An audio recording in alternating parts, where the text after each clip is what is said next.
everyone, welcome back to my YouTube channel. Now in this video we are going to cover another important literary terms and we will be covering concept definition example of that literary term in bilingual explanation.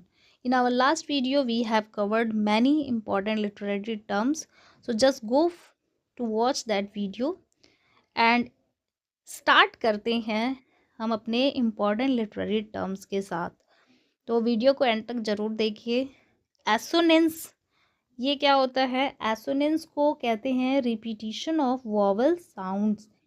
तो ये repetition होता है vowel sound का near by words without repeating consonant sound, यानी जिसमें जो निकटवर्ती शब्दों में स्वर या ध्वनियों की पुनरावृत्ति यानी रिपीटिशन हो, जहाँ व्यंजन ध्वनियाँ समान नहीं होती हैं और जहाँ पे कॉन्सोनेंट जो है साउंड वो रिपीट नहीं होता है बल्कि वॉवल साउंड रिपीट होता है, उस वर्ड में आसपास वो यूज़ होता है, उसी को एसोनेंस कहते हैं। एसोनेंस जो कि वॉवल साउंड को दिखाता है रिपीट करके। जैसे मेक एंड हेट, तो यहाँ पे ए जो स्वर है ध्वनि बार बार दोहराई गई है, जैसे मेक हेट, इसी स्वर पुनरावृत्ति के कारण यह एसोनेंस कहलाता है। जबकि जो हमारा एलिट्रेशन है उसमें क्या रिपीटिशन होता है? कॉन्सोनेंट साउंड का। ब्लैंक वर्ड्स ये क्या होता है? ब्लैंक वर्ड्स का डिफिनीशन है पोइट्री जो कि रिटन होता है आयम्बिक पेंटामीटर में विदाउट राइम। तो जब आयम्बिक पेंटामीटर में ये लिखा गया हो और बिना राइम पैटर्न को फॉलो किए, जैसे was this the face that launched thousand ship. Doctor fosters की एक लाइन है जिसमें ब्लैंक वर्ड्स यूज किया गया है, was this the face that launched 1000 ship. यहाँ पे जो लास्ट का वर्ड है वो फॉलो नहीं करता है किसी पैटर्न राइम को, और इसमें आयम्बिक पेंटामीटर यानी आयम्बिक जो सेलेबल है वो अनस्ट्रेस से स्टार्ट हो रहा है। इस पंक्ति में रिदम है लेकिन जो लास्ट में है वो राइम नहीं है, तुक नहीं है, इसी कारण इसे ब्लैंक वर्ड्स कहा जाता है। सेजुरा ये क्या होता है? पॉज और break in the middle of a poetic line. तो ये इम्पॉर्टेंट है वर्ड कि ये एक पॉज या ब्रेक होता है पोएटिक लाइन में, बीच में ये यूज होता है। कविता की पंक्ति के बीच में आने वाला विराम इसी को सेजुरा कहते हैं। जैसे to error is human comma to forgive divine, यहाँ पे ह्यूमन के बाद जो रुकावट आया है, पॉज आया है, वही सेजुरा है। यह पंक्ति को और प्रभावशाली बना देता है जब हम पॉज लेकर के कोई चीज़ बोलते हैं। जैसे अगर देखा जाए इस एग्जाम्पल को कि टू एरर इज ह्यूमन, अगर आप इसमें जो दूसरा इसमें क्लॉज है अगर यूज़ नहीं कर रहे हैं तो भी ये कंप्लीट मीनिंग दे रहा है कि जो गलती करता है ह्यूमन बीइंग उसका वो स्वभाव है, लेकिन जो माफ़ कर देता है भगवान उसका वो गुण है। तो यहाँ पे दोनों को भी ज्वाइन करके मीनिंग दिया जा सकता है, बट अगर अलग भी करके हम देखें तो भी मीनिंग आती है। तो बीच में इसके क्लॉज यानी ब्रेक लग गया है मिडिल में, इसी को सेजुरा कहा जाता है। बात करें नेक्स्ट लिटरेरी टर्म की, तो ये क्या होता है? कैटेस्ट्रॉफ। कैटेस्ट्रॉफ में the final tragic event in which the hero meets death और डिस्ट्रक्शन। ये कैटेस्ट्रॉफ जो होता है वो ड्रामा में या फिर प्ले में यूज होता है, जिसमें जो नाटक के अंत में दुख परिणाम जिसमें नायक की मृत्यु या विनाश होता है, यानी जो प्ले होता है या ट्रेजेडी होती है उसके लास्ट में जो डिस्ट्रैक्शन होता है या फिर जो डेथ होती है प्रोटैगनिस्ट की या हीरो की, तो उसमें जो है दुख जो व्यक्त होता है उसे ही कैटेस्ट्रॉफ यानी उसका जो दुख का कारण बन जाता है लास्ट में। तो जैसे इन ओथेलो ओथेलो में जो ओथेलो रहता है वो डेस्टिमोना को मार देता है और बाद में खुद को भी मार देता है, यानी इसको इतना दुख होता है क्योंकि वो मिसअंडरस्टैंडिंग के वजह से वो किल करता है डेस्टिमोना को, और जब उसको रियलिटी पता चलती है तो वो खुद को भी मार देता है। तो दोनों लास्ट में दोनों का इसमें डेथ हो जाता है, मृत्यु ओथेलो का भी और डेस्टिमोना का भी, और यही दुख जो होता है अंतिम घटना कैटास्ट्रॉफ कहलाती है। बात करें कैथारसिस की, तो ये इमोशनल प्यूरिफिकेशन होता है PT and fear the audience, यानी दर्शकों के मन में जो दया और भय की भावना का शुद्धिकरण होता है उसे ही कैथारसिस कहते हैं। यानी उसमें इमोशनल प्यूरिफिकेशन हो जाता है उनके पीटी एंड फियर, डर में और उनके दुख में।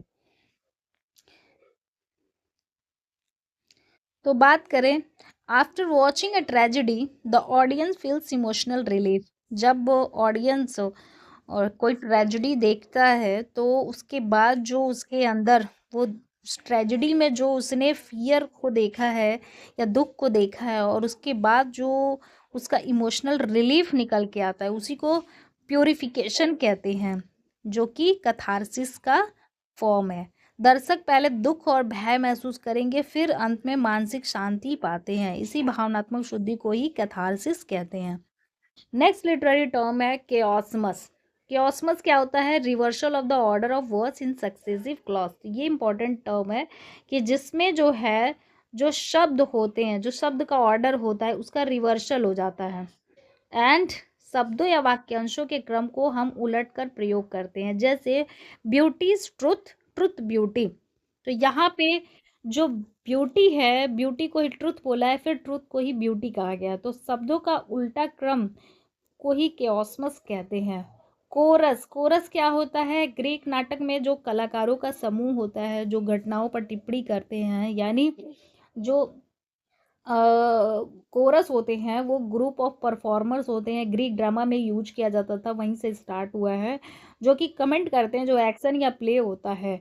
जैसे कि ये यूज किया गया है एडिपस रैक्स में, ग्रीक ट्रेजेडी है जो। तो कोरस कहानी की पृष्ठभूमि समझाता है और नैतिक संदेश देता है। यानी इसमें जो कोरस होता है वो बैकग्राउंड बताएगा स्टोरी या ड्रामा प्ले का, एंड फिर वो नैतिक संदेश भी देता है, उसे ही कोरस कहते हैं। बात करें अनदर लिटरेरी टर्म की तो है सर्कमलोक्यूशन, या इसी को हम पेरीफ्रेसिस भी कहते हैं। तो ये इम्पॉर्टेंट है और एग्ज़ाम में अक्सर पूछ दिए जाते हैं इसका एग्जाम्पल दे करके। तो सर्कमलोक्यूशन या इसको हम बोलते हैं पेरीफ्रेसिस, यानी दो इसका वर्ड है, सर्कमलोकेशन एंड पेरीफ्रेसिस, जो कि सेम है। Using many words instead of few to express an idea, यानी किसी बात को सीधे न कहकर अधिक शब्दों में घुमा कर कहना। जैसे सर्कमलोकेशन का मतलब ही घुमा फिरा के बात करना, तो आप किसी चीज़ को डायरेक्ट न करके कह करके आप उसको घुमा के बात बोल रहे हो, उसी को पेरीफ्रेसिस बोलते हैं। जैसे द आई ऑफ हेवन, तो ये किसके लिए बोला गया है? सन के लिए। तो आप डायरेक्ट सन को ना बोल करके आप बोल रहे हैं द आई ऑफ हेवन। सन के स्थान पर द आई ऑफ हेवन कहा गया है। सीधे शब्दों के बजाय लंबे वाक्यांशों का प्रयोग ही सर्कमलोक्यूशन होता है। क्लाइमेक्स, ये क्या होता है? The highest point of tension in a story. कहानी का जो चरम बिंदु होगा, क्लाइमेक्स अक्सर मूवी में या प्ले में दिखाता है कि स्टोरी जो है चलते चलते जब ऐसे टाइम पे ट्विस्ट आ जाता है, यानी वो क्लाइमेक्स पे पहुंच जाता है। जैसे कि मैकबेथ में व्हेन मैकबेथ सीज बैंक्वेज घोस्ट, तो कहानी तो ऐसे सरफेस लेवल पे चलती है, फिर जाते जाते जो है वो एक क्लाइमेक्स पे पहुंच जाती है। जब बात करें मैकबेथ की, तो मैकबेथ जब देखता है बैंकों के भूत को, यह वह पल होता है जहां कहानी का तनाव सबसे अधिक होता है। उस समय उसको बहुत ज़्यादा स्ट्रेस हो जाता है, टेंशन हो जाता है कि अब क्या करूं और कैसे जो है बैंकों का जो घोस्ट है वो कैसे दिखाई देता है, उससे उसका जो रिएक्शन निकल के आता है वो साइकोलॉजिकली देखने को मिलता है। तो इसको कहते हैं क्लाइमेक्स। कॉमिक रिलीफ क्या है? A humorous scene inserted in a tragedy to reduce tension. तो ये त्रासदी में डाला गया, यानी ट्रेजेडी में हास्य दृश्य होता है जो तनाव कम करता है। अक्सर जो है ऑडियंस देखते देखते ट्रेजेडी, ब्लड ब्लड शेल हो गए, फिर उसमें स्ट्रेस और मर्डर, किलिंग, ये सब देखते देखते जो है थक जाते हैं, या फिर उनको वो चीज़ काफ़ी बुरी लगती है, या कह सकते हैं कि फ़ियर आने लगता है। तो उसमें जो है बीच में जो राइटर या ड्रामेटिस्ट होता है वो कॉमिक रिलीफ डालता है कि उस चीज़ को थोड़ा-सा पॉज़ किया जाए, तो ह्यूमरस सीन क्रिएट कर देगा। उसी को कॉमिक रिलीफ कहते हैं। जैसे मैकबेथ में जो पोर्टर सीन है। पोर्टर सीन को दिखाया गया है कि वो एक दरबारी होता है और उसने बड़े कॉमिक ह्यूमरस तरीके से जो है किस तरह से परफॉर्म किया है, उस वो जो है कॉमिक रिलीफ का पार्ट है। तो ग्रेव डिगर हो गया सीन हैमलेट में। हैमलेट में भी जो ग्रेव डिगर का सीन है वो भी कॉमिक रिलीफ का पार्ट है। तो यह दृश्य दर्शकों को गंभीर घटनाओं से पहले एक हंसी का अवसर देता है, वो सीरियस ना हो जाए। बात करें कॉनोटेशन, तो कॉनोटेशन क्या होता है?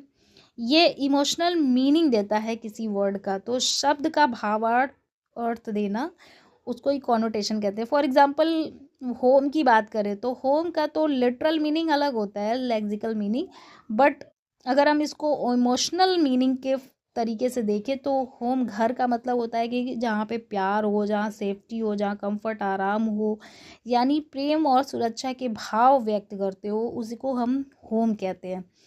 अब इसका जो दूसरा लिटरल मीनिंग होता है उसको डिनोटेशन कहते हैं।